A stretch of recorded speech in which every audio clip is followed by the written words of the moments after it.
Umiyak guys, umiyak. Luluha. Para sa'yo yan, deserve mo naman yan at alam ko na gusto mong magkaroon ng... So ayun, welcome dito sa AnTV. So itong video na to guys, para to sa tita ko at saka sa isa kong ate. So sabi ko sa inyo nung nakaraan ay hindi mo na ako makakapag-upload ng ilang araw kasi nga almost 5 years na yata yung ginagamit kong cellphone. Kaya medyo bumigay na. Hindi niya na talaga kayang mag-edit ng mahabang videos. So ayun, kumbaga hindi na siya good for vlogging. So ayun, sabi ko kailangan mapalitan na. Pero dahil hindi pa tayo monetize dito sa Facebook at wala pa naman tayong ibang source of income, ay nahirapan kami ni Papa kung saan kami kukuha ng pambili ng pampalit. Kasi alam naman natin na medyo may kamahalan yung mga cellphone ngayon, lalo na kung good for vlogging. Pero may pinaalaga nga akong kambing kay Papa, kaya naisip ko na magbenta na lang ako. So, ayun, kaya nakabili tayo ng kapalit. Pero sa totoo lang guys, ayoko talagang magbenta ng kambing. Kasi isa yun sa mga pangarap ko na makita silang marami na ako mismo yung nagsusuga. So ayun, wala naman tayong choice kaya nagbenta na lang tayo para makabili tayo ng good for vlogging. So, syempre para din sa inyo, para mas mapanood nyo kami ng maayos, mas malinaw yung mga videos namin ni Papa.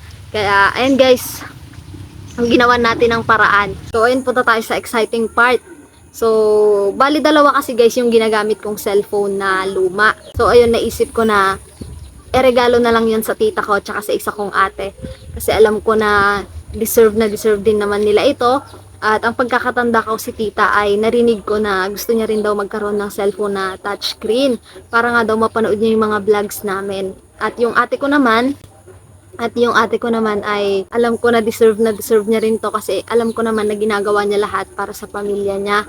At alam ko rin na kahit gustong-gusto niya nang bumili ng cellphone ay hindi siya makabili kasi nga ang dami niya talagang priority. So, ayun. Alam ko na deserve nila to guys. Titignan natin yung reaction nila. Sana ma-appreciate nila kahit gamit na, kahit second hand na.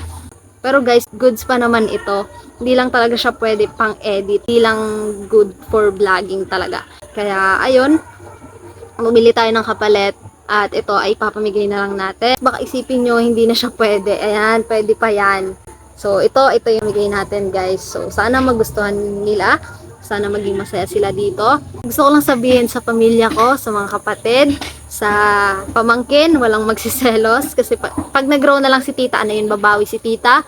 At ayun, babawi rin tayo sa mga supporters natin. Syempre, ayun, babawi tayo sa mga supporters natin. At sana hindi lang second hand yung maibigay natin kundi brand new. So ayun, maraming salamat sa suporta nyo guys.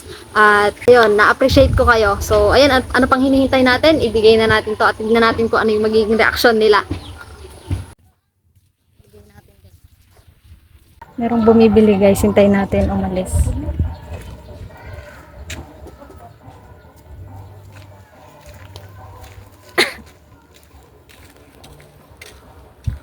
Pwede na.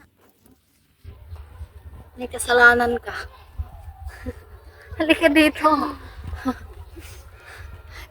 Tindera pala siya, guys. Oh. Sa'yo na yan. Hindi nga, nag-joke ka lang. Nagjo-joke ka yan, guys. Ba't ayaw mabuhay? Baka hindi na nagana. Tingnan mo. May password to? Wala yan password. Sa'yo na yan. Akin na talaga to? Sa'yo na nga yan.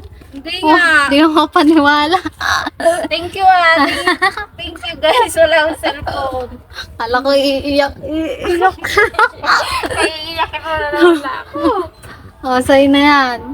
Hindi mo na talaga ang pabiling cellphone. Okay pa yan. Basag lang yung screen niya yan. Papaayos ko na lang po ito. Thank you. Thank you sa kapatid kong mabait. Pwede pa yan. Masaya ka ba? Oo naman. Manood ka ng vlog namin ni Papa. Makakanood ba ako dito?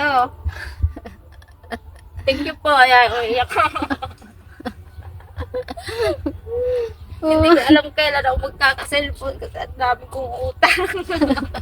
Pero ito na may cellphone na ako, bago. Sa'yo na yan, tatagal pa yan. Hindi lang siya talaga pwede pang edit sa vlog namin ni Papa, kaya ayun. Tanggal yung cellphone mo. Binili ko, syempre, nagtinda ako ng kambing. Ay, umiyak nabili na. guys, umiyak. Luluha. para sa yan. Deserve mo naman yan. At alam ko na gusto mong magkaroon ng cellphone na. Kapag ano na ako post ng paninda ko. So, bali nagtitinda siya dito guys sa harap ng bahay. Ayan nga pala. Oh, ayan. Dito guys, may lumpia. Saka, silbit ron. Ayan. Wala na ko. Magaling siya magluto-luto guys. So, ayan, baka gusto niyong bumili. Ayan, masaya siya. Kasi makamukon, baka di ka makatulog niyan. Baka di ka makatulog. Baka hindi ka na makatulog niyan. Sa'yo na yan. Tulugan ko nga. Oh, thank you talaga dito. Thank you, Ann. Pero second hand lang yan ah. Kahit second hand to, ingatan ko to. Ayan. Deserve mo naman yan. Tsaka sa susunod, hindi na gamit. Brand new na yung ipapamigay natin. So, yun lang guys. Yun lang. Thank you. Thank you po. Bye-bye. Ay, it's a prank! It's a prank. Joke lang. Sa'yo na yan. Ika na. Sa'yo na yan. At sarap na yun. Sunog na yung niluluto niya. So, ayun guys. Deserve naman niya yun. At, ayun, deserve naman niya yun. So, kung may meron kayo dyan mga pinaglumaan, ibigay nyo na lang sa mga nangangailangan guys. So, isa pa si tita.